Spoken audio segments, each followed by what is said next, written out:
तेव्हा तत्कालीन नेतृत्व जबाबदार आहे किंवा नाही? आता मी सांगितलं की सगळ्यांच्याच डोक्यात ते हवा गेली होती. ते उद्धवजींनी मान्य केलं, मी पण मान्य करतो. आम्ही बैठकामध्ये जो वेळ घालवला त्यावेळेस लोकसभेची निवडणूक जिंकल्यानंतर असं वाटतं की अनेकांना वाटलं की आता मीच मुख्यमंत्री होणार आहे. अनेकांना वाटलं त्यात म्हणजे पहिले सत्ता आणण्यासाठी प्रयत्न करायला पाहिजे, तर पहिले पदावर खुर्ची ठेवून प्रयत्न करत होते. हे पण नुकसानीचंच कारण आहे. उद्धवजी बोलले ते खरं बोलले आणि मी पण बोलतोय, मी पण खरं बोलतोय. मी सुद्धा खोटं बोलत नाही. राज ठाकरे दोन्ही सोबत असं यापूर्वी अनेकदा तुम्ही भाषणामध्ये सांगितलं आहे मुख्यमंत्री व्हावे, तुम्ही व्हावे म्हणून अनेकांनी भाषणात सांगितलं. तुम्ही सांगितलं हरभऱ्याच्या झाडा जळू नका वगैरे. तर तेव्हा अशी परिस्थिती होती का तुमचं सरकार येण्याचं आणि अतिउत्साहामुळे मुख्यमंत्री आम्हीच बनणार या दाव्यामुळे काही घोळ झाला? बघा, घोळ 2-3 प्रकारे झाला. भाजपाची या प्रत्येक राज्याचं आपण हे जर पाहिलं की विरोधकांना पूर्णतः नामशेष करायचं, म्हणजे 15 वर्ष विरोधक पुन्हा वर डोकं काढू नये एवढं यश मोठ्या प्रमाणात मिळवायचं. तर ते कसं मिळवायचं? तर कुठल्याही टोकाला जाऊन मिळवायचं. लोकशाहीची हत्या करून मिळवता आलं तरी चालेल, संविधानाची हत्या करून मिळवता आली तरी चालेल, मतदाराशी बेईमानी करूनही निवडणूक जिंकता आली तरी चालेल. हे प्रकारे निवडणूक जिंकायची आणि विरोधकांना नामोहर करायचं. कदाचित तुम्हाला माहीत असेल की सोशल मीडियावर निवडणुकीच्या पूर्वी विधानसभेच्या प्रचंड सरकारच्या विरुद्ध रोष होता. 3ही पक्षाचे सत्तेमध्ये बसले. सगळ्यात जास्त शिव्याचा वापर त्यावेळेस आपण 10 पैकी 8 लोक सरकारच्या विरुद्ध बोलताना आणि 3ही पक्षाच्या विरुद्ध बोलताना दिसत होते. असा काही चमत्कार झाला की एवढे मोठ्या जागा आल्या आहेत लोकसभेमध्ये आणि 6 महिन्यात एवढा फरक पडतो का? त्यामध्ये झालाच. दुसरी गोष्ट, आम्ही पण बेसावध राहिलो. आम्ही सांगितलं की मलाही अनेक जणांनी सांगितलं तुम्ही मुख्यमंत्री पदाचे, मला आपण आपली अवकातच नाही तर अवकातीच्या बाहेर आपण कशाला बोलायचं? ज्यासाठी आम्ही त्यासाठी पात्र आहोत की नाही, पण निर्णय किंवा हे काही आपल्या अधिकारात नाही आणि दृष्टिक्षेपातही नाही. त्यावेळेस अशा हवेवरच्या गोष्टी करून स्वतःला काही भूषणावं म्हणजे मोठं करण्यात अर्थ नाही. त्यामुळे त्यावेळेस अनेकांच्या डोक्यात तो वारा घुसला होता आणि स्वप्नही मोठी मोठी पडली होती. त्यातून जागा वाटपातला घोळ मोठा झाला आणि तेही एक कारण अपयशाच्या बागे आहे. कारण हे जे काही स्ट्रॅटेजी बनवत होते, लाडकी बहीण असेल, मतदार वाढत होते, मतदार याद्यामध्ये हेरापेरी करत होते, तिथे आम्हाला वेळ घालायला वेळच मिळाला, लक्ष घालायला वेळच मिळाला नाही. तिथे लक्ष घालू शकलो नाही आम्ही आणि त्यातून आमचं नुकसान झालं. सुनील तटकरे म्हटले की दोन्ही राष्ट्रवादी एकत्र यायचं असेल तर आम्हाला भाजपला विचारावं लागेल. नाही, प्रश्नच नाही ना. मी काल बोलताना ते तुतारीचा अलग अर्थ काढला होता. आता देवेंद्र फडणवीस साहेबांच्या हातात बैलगाडीचे हातात तुतारी आहे. ती तुतारी नाही आपल्याकडची शेतावरची तुतारी, ती फुंकणारी तुतारी नाही. आणि त्यांच्या बैलगाडीला कोण जुंपले आहेत हे महाराष्ट्राला माहीत आहे. त्यामुळं त्या बैलांना चारा खायचा असेल, बंडीला व्यवस्थित चालायचं असेल तर तुतारीचा डोस कुठून मागून बसला की तसे ते चालतात, वागतात. राहिला विषय कालचा, तुम्ही जे तटकरेंच्या संदर्भात म्हणताय, तर हे मित्रपक्ष नाही आहेत. हे शिंदेचा पक्ष असेल किंवा आमच्या अजितदादांचा पक्ष असेल, हे मित्रपक्ष नाहीच मुळात. हे सत्तेतील सहभागी झालेले CBI ईडीच्या इशाऱ्यावर बांधिलकी म्हणजे बांधले गेलेले की जे कधीही न सुटणारे आहेत. इथून सुटले की तिकडे बांधले जातील केंद्रीय एजन्सीकडे. त्यामुळं यांना परतीचा दोर जो असतो तो कापलेला आहे. त्यामुळं तिथेच मरायचं आहे, तिथेच जगायचं आहे, अशी केविलवाणी अवस्था त्यांची आहे. आणि म्हणूनच त्यांना कुठलाही निर्णय घ्यायचा असेल तर त्यांना तो विचारून घ्यावा लागेल. कदाचित त्यांना इच्छेक दुसरा विवाहही करायचा असेल तर तो विवाह हा भारतीय जनता पक्षाला विचारूनच करावं लागेल. ज्याला 2 विवाह झाले असतील त्याला तिसराही जरी करायचं असेल तरी त्याची परमिशन भारतीय जनता पक्षाला विचारूनच घ्यावं लागेल, नाहीतर घरातून त्याला बाहेर पडावं लागेल. उद्धव ठाकरे म्हटले की एकनाथ शिंदे यांना 50 जागा मिळाल्या, ही कुठला जादूटोना आहे तर त्यांनी डायनॉसॉर कापला होता विधानसभेत, त्यांना पंतप्रधान कोण म्हणले? उद्धव ठाकरे. आता निकाल लागलेला आहे, जे झालंय ते दिसतं आहे. खरं तर पुढच्या निवडणुका इतका प्रचंड ताप असणार आहे, कठीण आहे. कारण विधानसभेमध्ये 30-30 कोटी रुपये खर्च केले गेले एका उमेदवाराच्या मागे, एका विधानसभेच्या मागे. आता पुन्हा 5 वर्ष पुन्हा महाराष्ट्र लुबाडतील, 50 कोटी करतील. पैशाचा प्रचंड पूर आलेला आहे. एक नगरसेवक आणि एक बँकेचा प्रतिनिधी खरेदी करायचा असेल तरी 1 कोटी रुपये मोजले जातात. एक माजी नगरसेवकाच्या मागे 2-2 कोटी रुपये मोजले जात आहे. आणि पक्षात घेणाऱ्यांना पैसे देऊन पक्षात आणलं जात आहे. तर म्हणजे खरेदीच केलं जात आहे. हा जोरात धंदा आहे. त्यावेळेसही जे काही आमदार आले त्यावेळेस कोणी लाडकी बहीण म्हणू देत, कोणी काही म्हणू देत, पण मी जे बोललो किंवा उद्धवजी बोलले तेच त्याचं उत्तर आहे. त्यामुळे त्यांना यश मिळालं. राज ठाकरेंसोबत माझ्यासोबत असेल, उद्धव ठाकरे आमच्याबरोबर अजून डिक्लेरेशन झालं तर उद्धव ठाकरे सोबत असल्याचं बोलतात आहे. बघा, आता त्या 2 भावांचं 2 भावांना विचारलं पाहिजे. आम्ही ते सख्खे भाऊ नाही पण चुलत भाऊ तरी आहे, पण आम्ही दूरचे भाऊ आहोत. रक्त नाही आमचं नातं नाही, थोडासा विचाराच्या नात्यांनी मानलेले भाऊ आम्ही आहोत.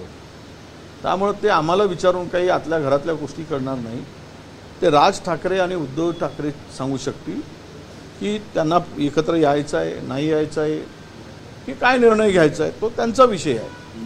महाविकास आघाडी म्हणून आम्ही 3ही जण एकत्र राहावेत ही आमची भूमिका आहे.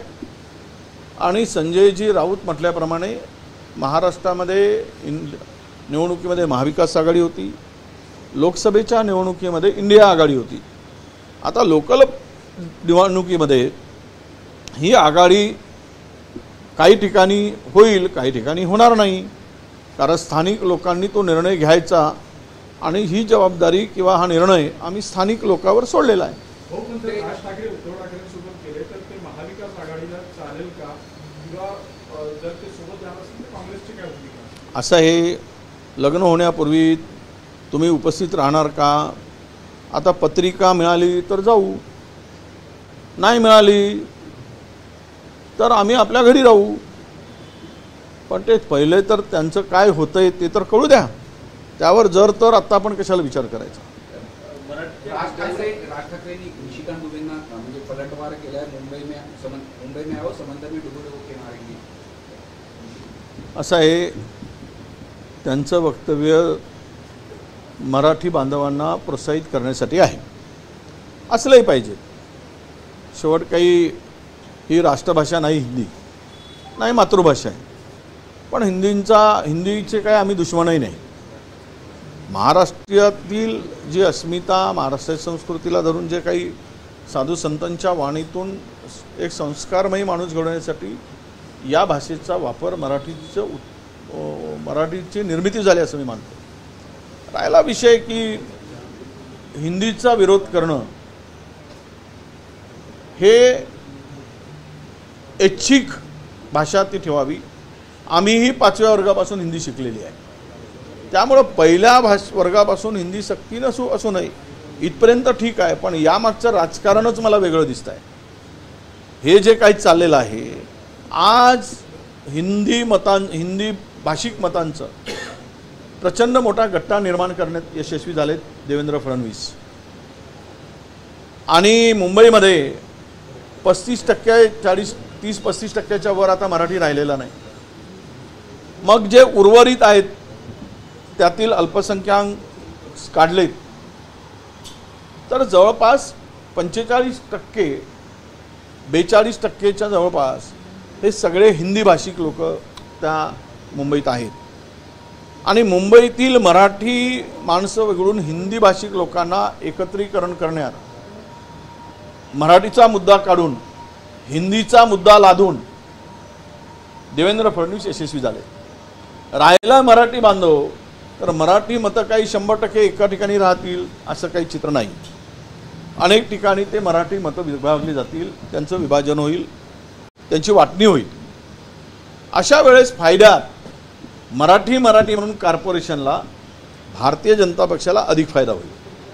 आणि त्या स्ट्रॅटेजीचा भाग म्हणून कदाचित हे काही चाललं आहे त्याचाही गंध आहे का, त्याचा वास आहे का, हे येणारा काळ सांगेल. आत्ता मी काही बोलू शकत नाही. परंतु एकूणच आत्ता जे काही मुंबईतलं राजकारण आहे, जी भाषेचा वरून वाद निर्माण झाला आहे, एकामेकाला ठोकण्याचं काम जे सुरू झालं आहे आणि हिंदी वर्सेस मराठी एकमेकाचे दुश्मन म्हणून उभं केलेलं आहे, ह्या निवडणुकीच्या साठी केलेली ही एक स्ट्रॅटेजी आहे, हे प्लॅनिंग आहे. आणि यात अनेक जण ट्रॅप होत आहेत. तो ट्रॅप होणारे नेमके कोण हे फार दिवस नाही तर महिनाभरामध्ये आपल्या सगळ्यांच्या लक्षात येईल, महाराष्ट्राच्या लक्षात येईल. राज ठाकरे ट्रॅपमध्ये सहभागी आहेत का तुझा थेट आरोप आहे. राज ठाकरेंना एकनाथ शिंदे भेटतात, देवेंद्र फडणवीस भेटतात, भेटीगाठी होतात, मग अचानक राज ठाकरे उद्धव ठाकरेंच्या भेटीला त्या सभेमध्ये जातात, नंतर एकत्र असं चर्चा होती. ते तुम्ही आज पहिल्यांदा जाहीर करताय. राज ठाकरे या ट्रॅपमध्ये सहभागी आहे का? राज ठाकरे ट्रॅप घेऊन इकडे आले आहेत महाविकास आघाडी किंवा तुमचे सहकारी उद्धव ठाकरे? नाही, ट्रॅप कोणी लावला, ट्रॅपमध्ये कोण जात आहे हे आता काही बोलणं घाई होईल. मी राज ठाकरेंनाही म्हणणार नाही की ते ट्रॅपमध्ये आता गेलेत का. जो तो आपल्या पक्षाचा जनाधार वाढवण्यासाठी जे काही प्रयत्न करतो त्यातील तो एक भाग असू शकतो. पण महानगरपालिकेच्या निवडणुका नजरेपुढे ठेवून जे काही आखणी प्लॅनिंग देवेंद्रजींनी केली ती एवढी लई भारी आहे, कोल्हापुरी भाषेत सांगायचं झालं तर. त्या लई भारीमध्ये हे हलके पडतील आणि ते भारी होतील एवढं तुम्हाला सांगतो.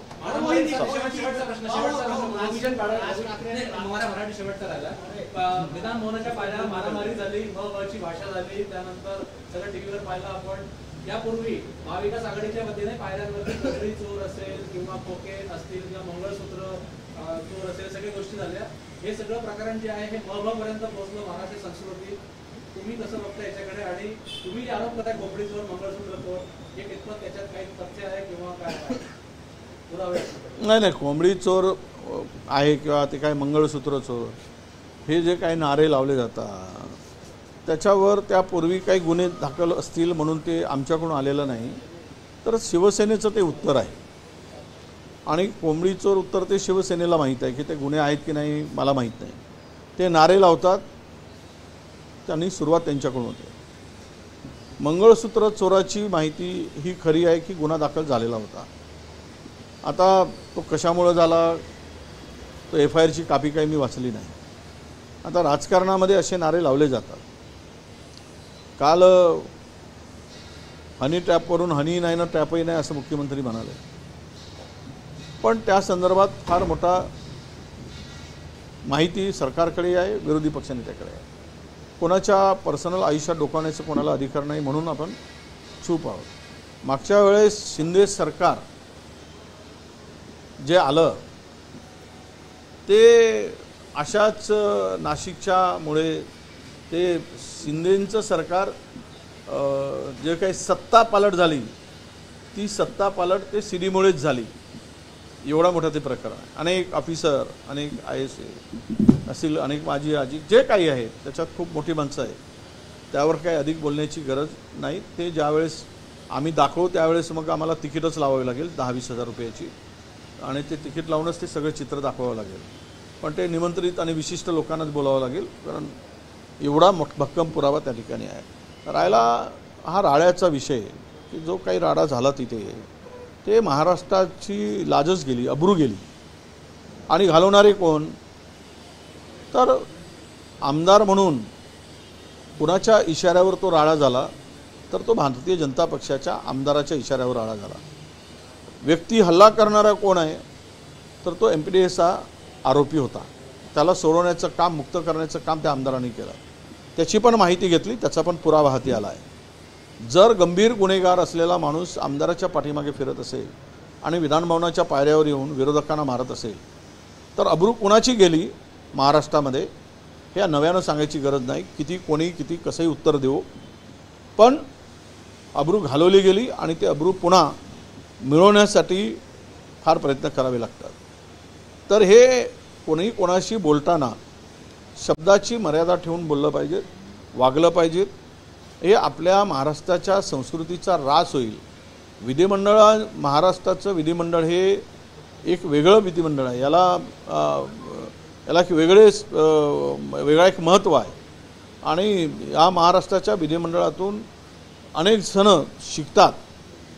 आणि अशा वेळेस आजकाल जे काही माणसं विधिमंडळात यायला लागली की जी उजळ मात्यानं लोकप्रतिनिधींमधून ठप्पा मारून फिरतात, त्यातील अनेकांचा रेकॉर्ड जर आपण काढला तर ते विशिष्ट जातीय शक्तीला पोचण्यासाठीच आणि त्यातून एकमेकाचे विरोधक वाढवण्यासाठी, आणि काही व्यक्ती अशा आहेत की सरकारच्या इशाऱ्यावर बोलत राहिले पाहिजेत आणि त्याचा फायदा, तो कितीही नालायक असू देत, कितीही बदमाश असू देत, किती तो आपला खालच्या पातळीवर जाऊन राजकारण करत असेल, कुणाला कुठल्याही भाषेत बोलत असेल, तर अशी काही माणसं ही ठेवली गेली आहेत आणि ती माणसं त्यांचा रोल तो पूर्णपणे व्यवस्थितरित्या करत आहेत, असं आमचं स्पष्ट मत आहे.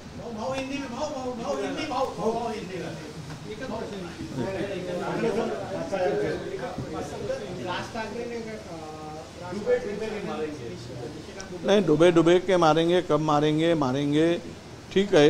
अब उन्होंने धमकी दिया, इन्होंने धमकी दिया, तूने बोला, मैंने बोला, हमने बोला, तुमने बोला, हिसाब बराबर हुआ. पर बाद में सवाल यही आता है कि कोई किसी के दुश्मन नहीं है. हिंदी भाषा का विरोधक करके हम नहीं है. अब राज ठाकरे की भूमिका सबने देखी है. हमारी भूमिका ये है कि यह हाथापाई तक नौबत नहीं आना चाहिए और सरकार ने भी ये सोचकर पहली से इसकी सख्ती की जो भाषा की गई, बात की गई, वो नहीं होनी चाहिए. 5वीं से हिंदी है वैसे ही रखना चाहिए. महाराष्ट्र में सब भाषा का सम्मान महाराष्ट्र करता है, पर सख्ती की भाषा जब आती है तब उसका विरोध भी होना चाहिए. अब रहा सवाल, दुबे ने जो बात कही कि महाराष्ट्र के जनता में, महाराष्ट्र के लोग हमारे भरोसे पे जीता है, गुजारा करते हैं, तो ये जो बकवास बातें की उसके लिए राज ठाकरे ने जो बात कही वो उसको लगाऊंगा कि ईंट का जवाब पत्थर से दे. तो ईंट का जवाब पत्थर से देने से ईंट से 2 टाके गिरेंगे, पत्थर मारने से 4 टाके गिरेंगे, पर दोनों को भी इंजर्ड होना है, नुकसान दोनों का होने वाला है. इसीलिए हमारी लड़ाई किसी हिंदी भाषी से नहीं. जिन सरकार ने ये हिंदी भाषा लागू सख्ती की, उस सरकार के खिलाफ में हमारी भाषा होना चाहिए. तो वो नहीं होते हुए किसी व्यक्ति विशेष पर आरोप होना, इस तरह की भाषा करना, ये इसको हमारा समर्थन नहीं रहेगा. अधिवेशन में ये मुंबई के अधिवेशन में जिस तरह से राड़ा हुआ, आगे आने वाला जो अधिवेशन नागपुर में होने वाला है उसमें भी ऐसी ना हो, इसके लिए सरकार ने नहीं, अभी कुछ SOP हमारे कानून, उसमें तो हमारे विधिमंडल में पूरी व्यवस्था है, हमारे नियम बने हुए हैं और उसके तहत ही काम होता है. जो हुआ मुंबई में असेंबली के पीरियड में, वो बहुत ही मैं बोलता हूँ कि महाराष्ट्र की संस्कृति को दाग लगाने वाली, महाराष्ट्र के असेंबली में ये जो घटना घटी, पूरी शर्म से महाराष्ट्र का सर झुका. तो ये कार्रवाई और किसके तरफ से हुई, क्या हुई, ये सब पता है. ये दोबारा न हो, ये कोशिश हम सबको मिलकर करना. बंटवारा हुआ है, उसमें रस्सा खेच हुआ है, कई पक्षों के बीच में इस रस्सा खेच को लेके विधानसभा हारे हैं, ऐसा उद्धव ठाकरे का कहना. नहीं, उसमें कुछ तथ्य है. उद्धव जी ने कहा, आधी सच्चाई तो उसमें है, ये हम भी मानते हैं. ये तीनों लोगों ने, हमने जो सीट बंटवारे में समय बिताया, हमारे प्लानिंग, स्ट्रैटेजी, दौरे पे ध्यान नहीं दिया. आगे वाले जो बना रहा था, स्ट्रैटेजी बना रहे थे, वोटों की चोरी कर रहे थे, वोटर लिस्ट बदला रहे थे, लाडली बहन ला के वो लोगों को गुमराह कर रहे थे, तब हम लोग सीट बंटवारे में बिजी थे. उसका जवाब देने के लिए हम लोग कम पड़े. ये भी एक कारण निश्चित रूप से है. और जो वो बोल रहे वो ही हमारा भी वही कहना है। उद्धव जी सच बोल रहे और हम झूठ नहीं बोल रहे, हम भी सच ही बोल रहे हैं।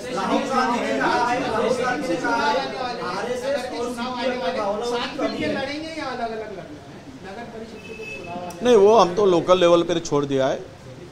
उन्होंने अपने डिस्ट्रिक्ट यूनिट जो है उन्होंने उसको निर्णय लेना है।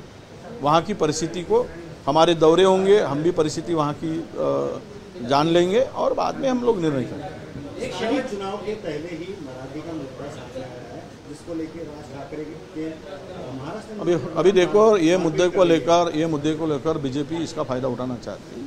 अब ये मुद्दा क्यों आया, कैसे आया, सरकार ने इस चुनाव के मद्देनज़र सामने रखते हुए हिंदी की सख्ती का जेआर क्यों निकाला, निर्णय क्यों निकाला, तो हिंदी साइडर वोट को कंसोलिडेट करने के लिए उन्होंने ये कदम उठाया है और इसका फ़ायदा हो और मराठी में विभाजन हो और भारतीय जनता पक्ष को फ़ायदा हो, यही उसकी मंशा थी और उसमें वो सफल हुए। मराठी और से सिंधु हो गया, हिंदी हो गई और मराठी के तो बहुत सारे हिस्सेदार हैं, हिंदी के हिस्सेदार केवल एक ही बसते हैं। तो उसका फ़ायदा उनको होने के लिए ये जो कोई ट्रैप बनाया, जो कोई ये बनाया था, उसमें कौन फंस रहा है ये आने वाले दिन में दिखेगा। राहुल गांधी ने कहा है कि आरएसएस और सीपीएम में भावनाओं की कमी है। राहुल गांधी ने कहा है कि आरएसएस और सीपीएम में, मार्क्सिस्ट कम्युनिस्ट पार्टी में भावनाओं की कमी है। देखिए, भावना तो है ही नहीं। जहाँ पे राहुल जी ने कहा है उनके पीछे का भी आधार वही है। बहुत सारे एग्जाम्पल हैं। हम लोग और जाएंगे तो नया विवाद खड़ा होगा। सीपीएम की भूमिका भी न्याय दिलाने के वक्त इंसान की परवाह नहीं करते हैं, इंसान के जान की परवाह सीपीएम कभी नहीं करता। तो भावना कहाँ गई? इंसान को जिंदा रख के उसको फायदा हो तो भावना समझती है। तो उस हिसाब से अगर राहुल जी ने कहा है तो सच कहा है। एक शेवटचा असा प्रश्न रितेश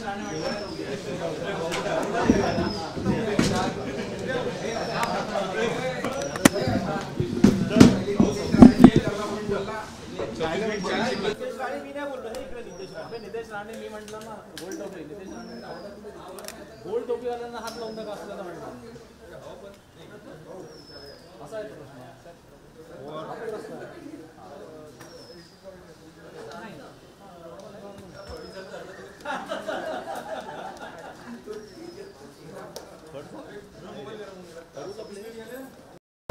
बॅटरी चेंज करतोय। किती बाय कितीचे सेट?